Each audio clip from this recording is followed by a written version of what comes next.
सांसों का क्या भरोसा, सांसों का क्या पंडित जी रुक जाए चलते चलते, रुक जाए चलते चलते जीवन का क्या भरोसा, जीवन का क्या भरोसा, थम जाए चलते चलते, थम जाए चलते चलते। जो ऊपर टीन सेट में बैठे, सांसों का क्या भरोसा, सांसों भैया क्या भरोसा, कोई भरोसा है सांसों का? ये पक्का है कि 100 साल बाद मरना है? ये तो तय है कि मरना है। तो कल क्यों कथा सुन रहे? आज से सुनो। कल क्यों भजन कर रहे? आज से करो। कल किसका इंतजार? अभी से, आज से, तत्क्षण से ठाकुर जी के हो जाओ। आहा, सांसों का क्या भरोसा, सांसों का क्या भरोसा। भैया वो रुक जाए चलते चलते, वो रुक जाए चलते चलते, जीवन का क्या भरोसा, जीवन का क्या भरोसा, थम जाए चलते चलते, थम जाए चलते चलते, सांसों का क्या भरोसा, क्या भरोसा सांसों का। 4 दिन की जिंदगानी, फिर अंधेरी रात। जब 4 दिन के बाद अंधेरा आना ही है प्यारे, तो फिर दुख में क्या जीना, रोते रोते क्या जीना। मुरली मनोहर माधव चितचोर माखन चोर बंसी बजैया बज के छैया, नंदलाल नंद गोपाल हमारे यशोदानंद नंदन देवकी नंदन, ठाकुर कृष्ण चंद्र वन चंद्र मोहन मुरारी बनवारी, गोवर्धन गोपाल गोपू कन्हैया कान्हा, चितवन चितचोर की शरण में बैठकर उनकी आह्लादित भाव की गाथा कथा को श्रवण करके अपने जीवन को धन्यासुत करके जीवन की जिंदगी में 4 चांद लगाकर मुस्कुराते हुए जिंदगी जियो, तभी आनंद है।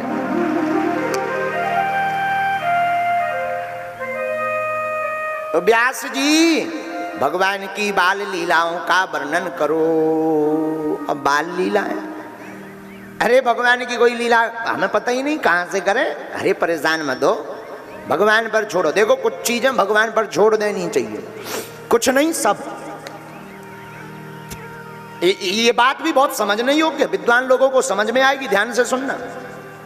कंपनी का मालिक होता है, कंपनी होती, फैक्ट्री होती, हजारों लोग होते हैं, वेतन दी जाती है, प्रोडक्ट बनता है, प्रोडक्ट बिकता है। परंतु कंपनी घाटा में जाए तो चिंता किसको होती है, नौकर को या मालिक को? बोलिए। अच्छा, मालिक। नौकर को तो होती नहीं। प्रोडक्ट ना बिके तो चिंता किसको होती है, नौकर को या मालिक को? मालिक को। कंपनी अगर कर्जे में हो गई तो चिंता किसकी, नौकर की या मालिक की? नौकर को तो कोई मतलब नहीं ना, महीने पे वेतन से काम है, बाकी क्या लेना देना, हाँ जी या ना जी। चिंता किसकी, मालिक की।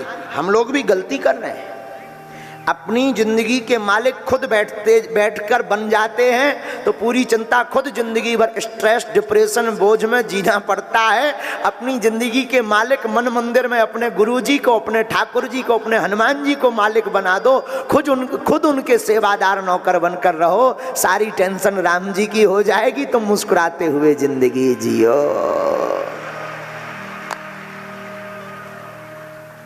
हे व्यास जी आप भगवान पर छोड़ो, न जाने कौन से गुण पर दया निधि रीझ जाते। क्या गुण पर रीझ जाए, कोई ठिकाना थोड़ी। नारद जी बोले हम तो दासी पुत्र थे, आज ब्रह्मा पुत्र नारद बन गए। कितनी अच्छी बात है। भगवान रूप नहीं देखते, अगर भगवान रूप देखते होते तो केवल रूपवानों के भगवान होते।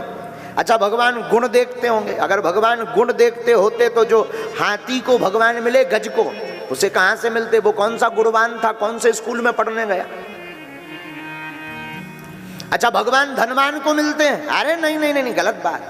धनवान को मिलते तो सुदामा को मिलते क्या? भगवान विद्वान को मिलते हैं? नहीं नहीं नहीं, ध्रुव जी, प्रहलाद जी। भगवान उच्च कोटि के बरादरी वालों को मिलते हैं, जाति वालों को? नहीं नहीं नहीं नहीं, सबरी को मिलते क्या? तो भगवान किसको मिलते? बोले भाव का भूखा हूं मैं और भाव ही एक सार है, भाव से जो मुझको भजे स्वभाव से वेड़ा पार है। उसी को भगवान मिलते जिसका मन निर्मल। नारद जी बोले भगवान तो भाव के भूखे, तुम भजन करो। हम तो दासी पुत्र थे। नारद जी अपने पूर्व जन्म की कथा बताने लगे। पूर्व जन्म में हम दासी पुत्र, हमारी माता जी गांव गांव घर घर जाकर के बर्तन साफ करती थी, तब जाकर के भोजन पानी चलता था। आहा हा। बोले हम 4-5 साल के रहे होंगे, साधुओं की जमात गांव में आई। गांव वालों ने हमारी माताजी और हमारी ड्यूटी संतों की सेवा में लगा दी। पिताजी तो थे नहीं। नारद जी बोले व्यास जी, हम भी संतों की सेवा में लग गए। बैठो संतों के संग, रंगो मोहन के रंग। बैठो बैठो बैठो संतों के संग, रंगो मोहन के रंग। तो संतों के साथ नारद जी कहते हम भी बैठने लगे। संत भगवान, भगवान श्री ठाकुर जी की, भगवान विष्णु नर नारायण, भगवान श्री नारायण लक्ष्मी नारायण की पूजा करवे। तो नारद जी बोले भैया व्यास जी, हम छोटे से थे, हम भी देखे फूल तोड़ लाए। संत भगवान कथा सुनावे तो हम भी बढ़िया चित्त लगा करके कथा सुने। संत भगवान मीठी मीठी भगवान के गीत गावे, बढ़िया बढ़िया कीर्तन गावे। तो नारद जी बोले हम भी छोटे छोटे हाथों से ताली बजाते हुए, दासी पुत्र थे तो हम भी पीछे बैठ करके ताली मधुर मधुर बजावे, बढ़िया ठुमका लगावे, बढ़िया आनंद लेवे, कीर्तन गावे। खूब आनंद आया 4 महीने। चातुर्य मास, संत महात्मा चातुर्य मास करते हैं, उसमें आनंद आया। अब जब 4 महीने पूरे हो गए तो महात्मा जाने लगे। नारद जी बोले व्यास जी, हम भी पीछे पीछे छोटी अवस्था टुम टुम टुम टुम हम भी चलने लगे। संतों ने पूछा ए बेटा कहाँ जा रहे हो?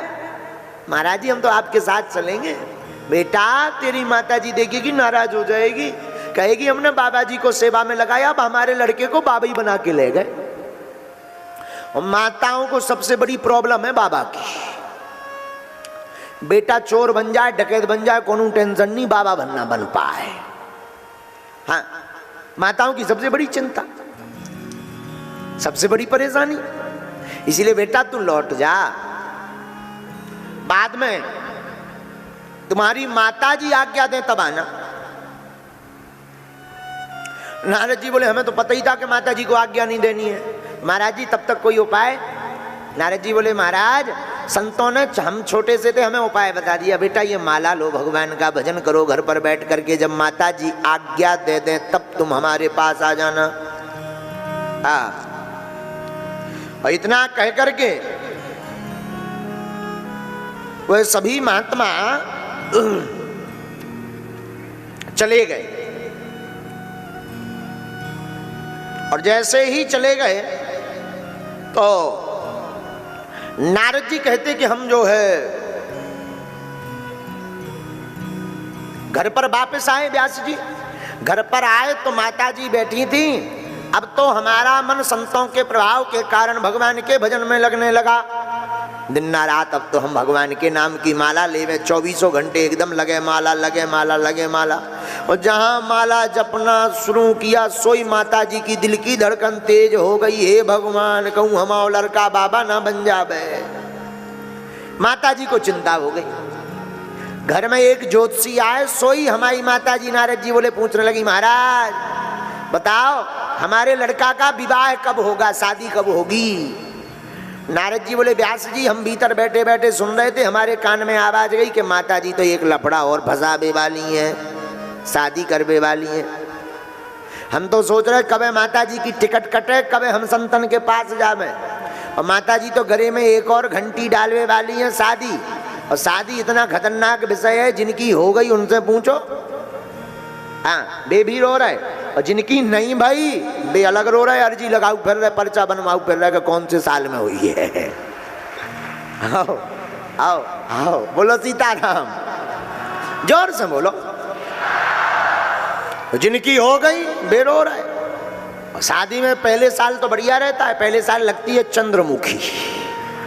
आओ आओ, पहले साल नई नई जिसकी शादी हो तो लगा चंद्रमुखी, 2-3 साल निकल जाए फिर लगती हैं भद्रमुखी, देखते देखते भद्दा पड़ जाता है चेहरा।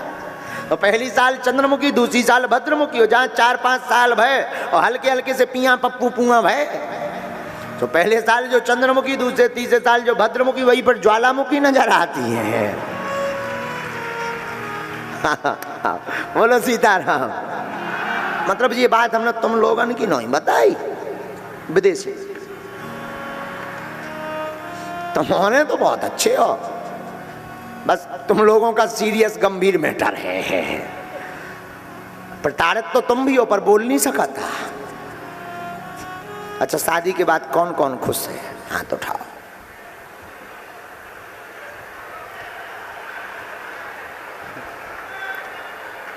हल्को सो लड़का बार उठा रहा, तोरो भी होगा कभी? आओ, जो पीली टी शर्ट पहने ये उठाइए, खड़ो करिए, खड़ो कर। यही जो आगे बारो ले ले, हाँ तोरो होगा, खड़ा हो जा, हो जा। इतने 26 साल में नहीं हल्दी लगी या। कर कर कैमरा कर, अरे खड़ा हो, कर भैया कैमरा कर, कर कैमरा। आ का नाम बेटा तोरो? आशीष।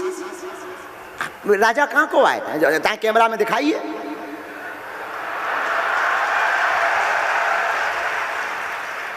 होगा? अबे हाथ तो खड़ो करत तो कि हम तो खुशी है। अबे भी ब्याह होगा, इतने खुश है?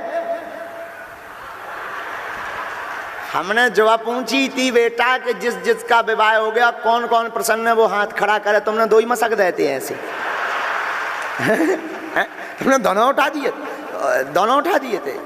कुछ साइड में तो नहीं कर लो, पक्को है? हाँ ठीक, बैठ जाओ।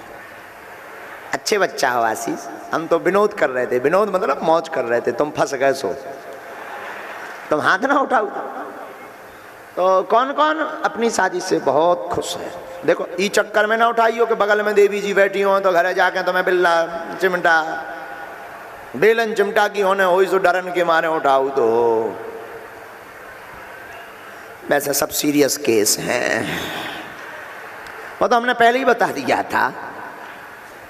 आप लोग प्रसन्न हो? कलाकारन की बात हम कर रहे हैं, पीछे की। श्री राम जय राम। नारद जी कहते हैं कि हमारी माता जी ज्योतिषी जी से पूछती हैं, व्यास जी हम तो नन्हे बालक थे कि जल्दी से हे महाराज हमारे लड़का का विवाह हो जाए, रुनक झुनक करती हुई बढ़िया नन्ही सी दुल्हनिया आ जाए, बड़ा आनंद आएगा, बड़ा आनंद आएगा। नारद जी बोले हमने भगवान से प्रार्थना की, हे भगवान ये तो उल्टी आफत हो जाएगी, गले में घंटी पड़ जाएगी, आफत हो जाएगी। बोले भगवान ने हमारी सुननी भी ली व्यास जी। कैसे सुनी? शाम के समय हमारी माता जी गौशाला में गई। नारद जी बोले माता जी गौशाला गई, और जैसे ही नारद जी बोले वो गौशाला गई तो गौशाला में एक काले नाग ने काट लिया, और नाग के काटने से वो मर गई।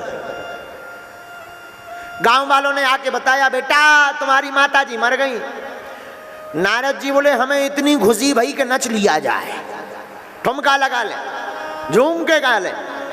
पर मन में सोचा कि अगर नाचेंगे तो दुनिया वाले क्या कहेंगे, बताओ कितना निर्दयी पुत्र है, मां के मरने पर नच रहा।